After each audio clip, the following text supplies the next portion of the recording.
નમસ્કાર વિદ્યાર્થી મિત્રો, આજના આપણા વિડિયો લેક્ચરમાં આપ સૌનું હાર્દિક સ્વાગત છે।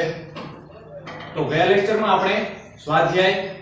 1.1 એટલે કે ધોરણ 9 માં ચેપ્ટર નંબર 1 સંખ્યા પદ્ધતિમાં સ્વાધ્યાય 1.a ના 3 એક્ઝામ્પલ જોઈ ગયા હતા, જ્યારે ચોથો એક્ઝામ્પલ આપણે જોવાનો હતો બાકી। તો ચાલો આજે જોઈએ આપણે સ્વાધ્યાય 1.1 નો એક્ઝામ્પલ નંબર 4। તો શું કહેલ છે એક્ઝામ્પલ નંબર 4 માં?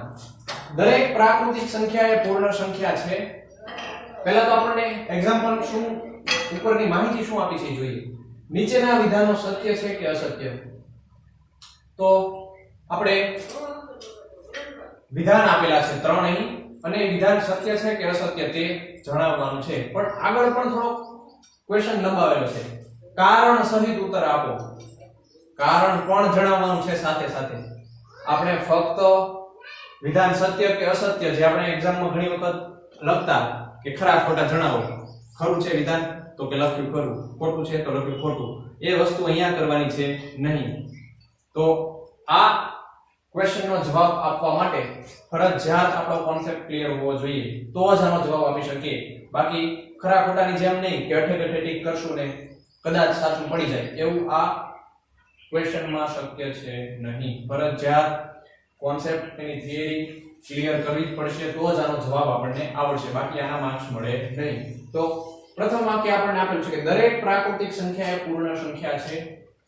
કે દરેક પ્રાકૃતિક સંખ્યા એ પૂર્ણ સંખ્યા છે એમ કહે છે। તો પહેલા તો આપણને ખબર હોવી જોઈએ કે પ્રાકૃતિક સંખ્યા શું છે અને પૂર્ણ સંખ્યા શું છે। તો આના માટેની આપણે થિયરી અગાઉના લેક્ચરમાં જોઈ છે કે પ્રાકૃતિક સંખ્યામાં કઈ કઈ સંખ્યાનો સમાવેશ થાય છે, પછી પૂર્ણ સંખ્યામાં કઈ કઈ સંખ્યાનો સમાવેશ થાય છે, પૂર્ણાંક સંખ્યામાં કઈ કઈ સંખ્યાનો સમાવેશ થાય છે, સમય સંખ્યામાં કઈ કઈ સંખ્યાનો સમાવેશ થાય છે। આ બધું જ આપણે એક થિયરીમાં જોઈ ગયા છીએ। તો સૌથી પહેલા તો આપણી પાસે ઈ માહિતી હોવી જોઈએ। તો ચાલો આપણે અહીંયા ઝડપથી ટૂંકમાં અહીંયા દર્શાવી દઈએ કે પ્રાકૃતિક સંખ્યામાં શું શું આવે છે, પૂર્ણાંક સંખ્યામાં શું આવે છે અને પૂર્ણાંક સંખ્યામાં શું આવે છે। પ્રાકૃતિક સંખ્યા, તો પ્રાકૃતિક સંખ્યા ગણમાં કઈ કઈ સંખ્યાનો સમાવેશ થાય છે વિદ્યાર્થી મિત્રો? યાદ કરો, આપણે જોયું હતું કે આપણે જ્યારે નાના હતા ત્યારે આપણે સંખ્યાઓ ભણતા, શરૂઆત કરતા, તો આપણને પહેલા બીજા ધોરણમાં આપણને શિક્ષક શીખવાડતા કે એકડે 1, બગડે 2, ત્રગડે 3, આપણે એકડા ગોઠવાથી શરૂઆત કરી જ્યારે નાના હતા ત્યારે। તો ઈ 1 થી લઈને અનંત સુધીની ધન સંખ્યા એ પ્રાકૃતિક સંખ્યામાં આવશે। તો પ્રાકૃતિક સંખ્યા ગણમાં કઈ કઈ સંખ્યા આવશે? 1, 2, 3, 4, 5, 6 અનંત સુધી આવશે। ત્યારબાદની છે સંખ્યા છે પૂર્ણ સંખ્યા, પ્રાકૃતિક સંખ્યા। તો પ્રાકૃતિક સંખ્યા આપણે શેના વડે સંકેતમાં દર્શાવતા હતા? સાંકેતિક ભાષામાં પ્રાકૃતિક સંખ્યાને આપણે n વડે દર્શાવતા હતા। પછી હતી પૂર્ણ સંખ્યા, પૂર્ણ સંખ્યાને આપણે w વડે દર્શાવતા હતા। તો પૂર્ણ સંખ્યામાં કઈ કઈ સંખ્યાનો સમાવેશ થતો હતો? યાદ કરો, પૂર્ણ સંખ્યામાં પ્રાકૃતિક સંખ્યાઓ બધી જ અને સાથે સાથે એક શૂન્યનો સમાવેશ થતો હતો। શૂન્ય ઉમેરાય એટલે આ પૂર્ણ બનતું હતું। એટલે આપણે પૂર્ણ સંખ્યામાં પ્રાકૃતિક સંખ્યાઓ તો બધી જ આવશે જ, તે 1, 2, 3, 4, 5 અનંત સુધી, અને સાથે સાથે એક શૂન્ય એક્સ્ટ્રા આવશે, 0, જેની શોધ કોણે કરેલ છે? આપણે કરેલ છે ભારતે। એ પૂર્ણ સંખ્યામાં 0 પણ આવશે એક્સ્ટ્રા। પ્રાકૃતિક સંખ્યાની અંદર 0 ઉમેરો એટલે એ પૂર્ણ સંખ્યા થઈ જાય। પછી ત્યારબાદ હતું પૂર્ણાંક સંખ્યા। પૂર્ણાંક સંખ્યા તો એને આપણે z વડે દર્શાવતા હતા, જેમાં કઈ કઈ સંખ્યાનો સમાવેશ થતો હતો? એક તો પૂર્ણ સંખ્યા બધી, એટલે કે પૂર્ણ સંખ્યા કઈ છે? 0, 1, 2, 3 અથવા અનંત સુધી, અને સાથે સાથે ધન પૂર્ણાંક તો બધી આવશે જ, તે શૂન્ય પણ આવશે, અને સાથે સાથે ઋણ પૂર્ણાંક પણ આવશે। એટલે કે આપણે -1, -2, -3 વિશે ભણ્યા હતા ને, એ બધી પણ આમાં આવશે। -2, -3 અનંત સુધી, એ પણ ડાબી બાજુ અનંત સુધી વિસ્તરેલું હશે।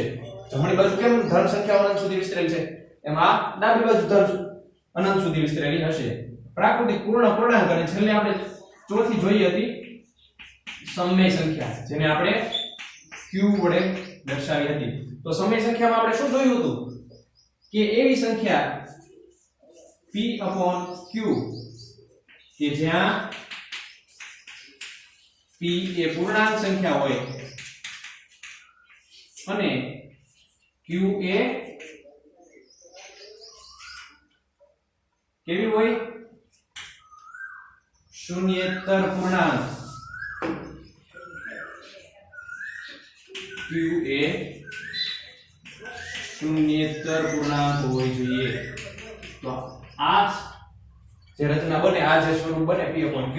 એને સમય સંખ્યા કહે છે ચાલો હવે આપણે આ જે વિધાન છે એને સોલ્વ કરવાનો પ્રયત્ન કરીએ તો દરેક પ્રાકૃતિક સંખ્યા એ પૂર્ણ સંખ્યા છે તો આપણે આને ગામ તાલુકો જિલ્લો રાજ્ય સ્વરૂપમાં જોયું હતું કે આને આપણે ગામ કીધું હતું આને આપણે તાલુકો કીધો હતો આને આપણે જિલ્લો કીધો હતો આને આપણે રાજ્ય વડે દર્શાવી હતી તો જો ગામ એ કોઈ તાલુકામાં આવેલું છે તાલુકો એ કોઈ જિલ્લામાં આવેલો છે જિલ્લો એ કોઈ રાજ્યમાં આવેલો છે તો ગામ હશે એ કોઈ રાજ્યમાં તો આવેલું હશે ને તાલુકો હશે એ કોઈ રાજ્યમાં તો આવેલું હશે તાલુકો એ કોઈ જિલ્લામાં તો આવેલું હશે ગામ હશે એ કોઈ જિલ્લામાં તો આવેલું છે એટલે ઉપરની જે છે સંખ્યા ગણ એ નીચેના સંખ્યા ગણમાં હંમેશા સમાવેશ થતો હશે આનો સમાવેશ આમાં ઉપરનું છે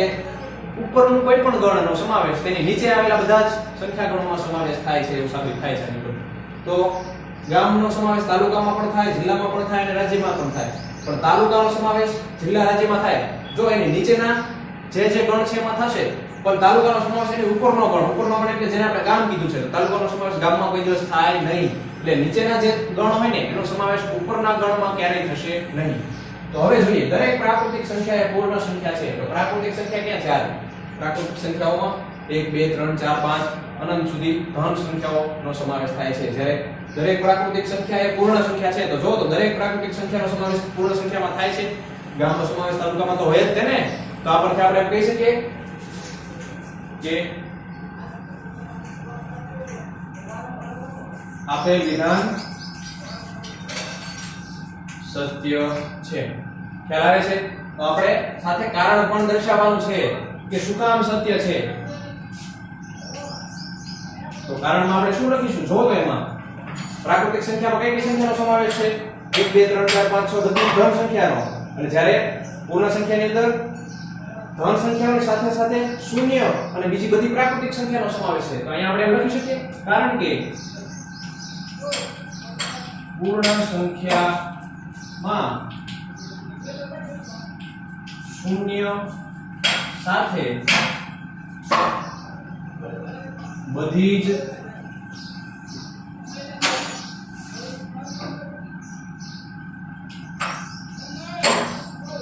પ્રાકૃતિક સંખ્યાઓનો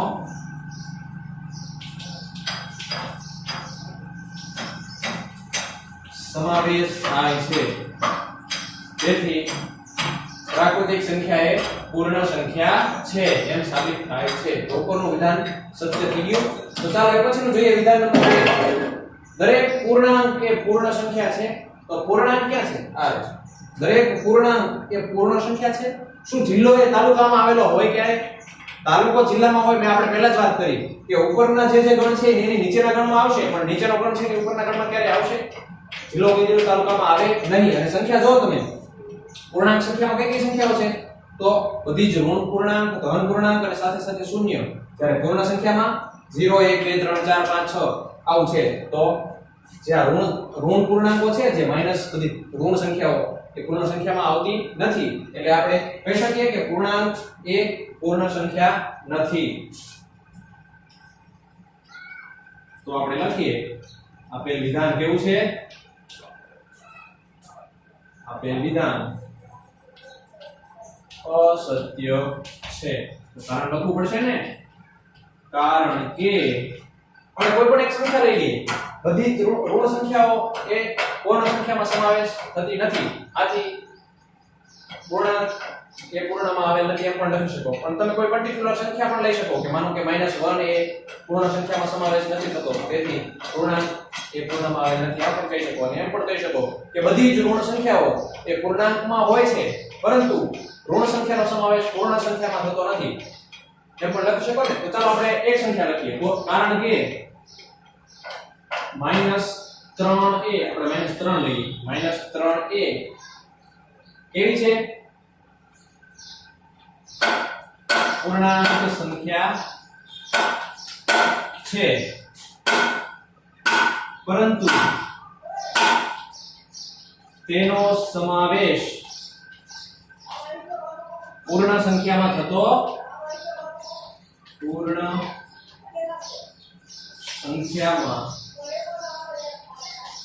નથી એટલે પૂર્ણાંક એ પૂર્ણ સંખ્યા નથી ખ્યાલ આવી ગયો વિદ્યાર્થી મિત્રો ચાલો હવે જોઈએ આપણે વિધાન નંબર 3 દરેક સમય સંખ્યા એ પૂર્ણ સંખ્યા છે તો સમય સંખ્યા શું છે p q સ્વરૂપમાં હોય અને જ્યાં p એ પૂર્ણાંક હોય અને q એ શૂન્યેતર પૂર્ણાંક હોય તો આ સ્વરૂપમાં હોય એટલે સમય કહેવાય તો દરેક સમય સંખ્યા એ પૂર્ણ સંખ્યા છે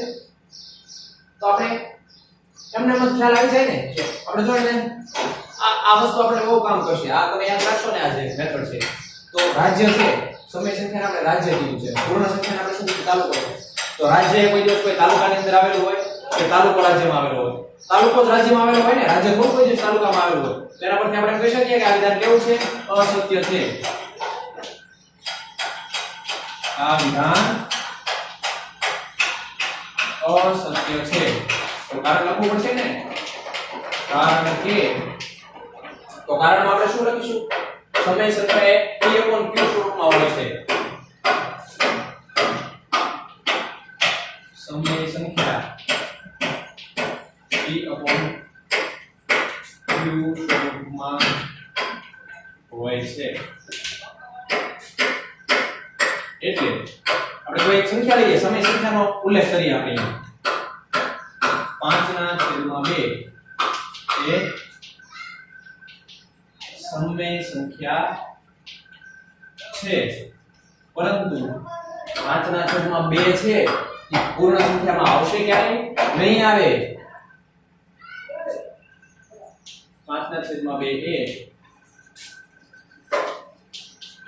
પૂર્ણ સંખ્યા નથી આથી આપેલ વિધાન કેવું છે અસત્ય છે તો તમને ત્રણ વિધાનમાં ખ્યાલ આવી ગયો સાવ એટલે સાવ સિમ્પલ વિધાનો છે પણ તમને આ જે થિયરી છે જે કોન્સેપ્ટ છે એ ક્લિયર હોવો જોઈએ તો તમે આના જવાબ સરળતાથી આપી શકો અને પૂરા માર્ક્સ મેળવી શકો તો આ સાથે જ આપણો સ્વાધ્યાય 1.1 નો એક્ઝામ્પલ નંબર 4 અહીં પૂરો થાય છે નમસ્તે